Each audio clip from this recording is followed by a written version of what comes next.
আমার বুকের ব্যথা শুরু করে দিয়েছিল নেপালের সাথে খেলা দেখতে গিয়ে তো বুক ব্যথা শুরু হয়ে গেছে। আরে কি মুশকিল, যে গ্রুপে পড়েছিলাম, যে গ্রুপটাতে পড়েছিলাম ওখানে দুটো দল ছিল যে দুটাই নাকি অত্যন্ত শক্তিশালী। একটার সাথে তো মানে আমরা ভেবেছিলাম আমরা হয়তো ফাইটই করতে পারবো না, সাউথ আফ্রিকা।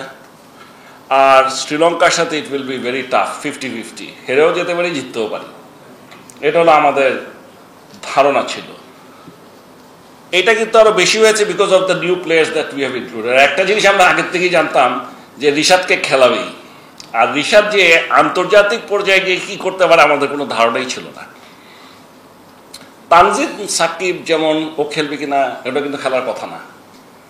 মানে আপনারা একটু পরিস্থিতিটা যদি বোঝার চেষ্টা করেন, যেহেতু শরীফুল ইনজুর্ড হলো, ও একটা ম্যাচ খেলার সুযোগ পেল, খেলার পরে ওর পারফরমেন্সটা ভালো হওয়াতে ও কিন্তু খেলে গেল।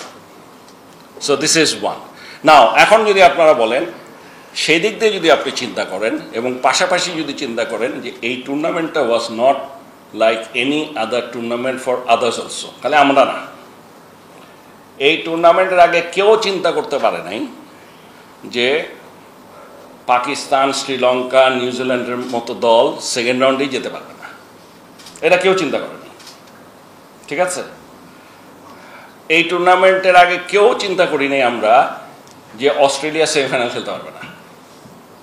যেই গ্রুপিং করা আছে এখান থেকে ধরেই নেওয়া হয়েছে, মানে কেউ যদি জিজ্ঞেস করতো, মুখে না বললো, সবসময় তো আমাকে জিজ্ঞেস করলে আমি সবসময় বাংলাদেশ বলবো, কিন্তু আসলে মনের মধ্যে মনে হইতো যে এখান থেকে অস্ট্রেলিয়া আর ইন্ডিয়াই যাবে। So this is what it is, এটা হলো রিয়েলিটি। সেদিক দিয়ে যদি আপনি চিন্তা করেন, আমি বলবো যে প্রথম রাউন্ডে যে খেলাটা বাংলাদেশ ভালো খেলেছে এবং শ্রীলঙ্কার সাথে তো অবশ্যই ভালো খেলেছে, সবচেয়ে ভালো খেলেছে সাউথ আফ্রিকার সাথে।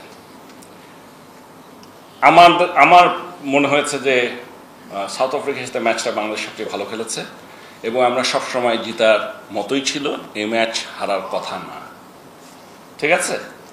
বরং যে দলটির সাথে আমরা কখনো চিন্তাই করি নাই যে আমাদের কোনো বেশি চিন্তা করতে হবে, আমার বুকের ব্যথা শুরু করে দিয়েছিল নেপালের সাথে খেলা দেখতে গিয়ে তো বুক ব্যথা শুরু হয়ে গেছে। আরে কি মুশকিল, মানে আমি বলছি যে এইবারের টুর্নামেন্টটা খালি আমরা না, আমি বলবো সকলের জন্যই। কারণ আপনারা একটা জিনিস চিন্তা করে দেখেন, বাংলাদেশ না হয় ঠিক আছে ব্যাটিং খুব খারাপ করে, প্লেয়ার ভালো না, মানুষজন বলতেই পারে এই খেলা দেখে।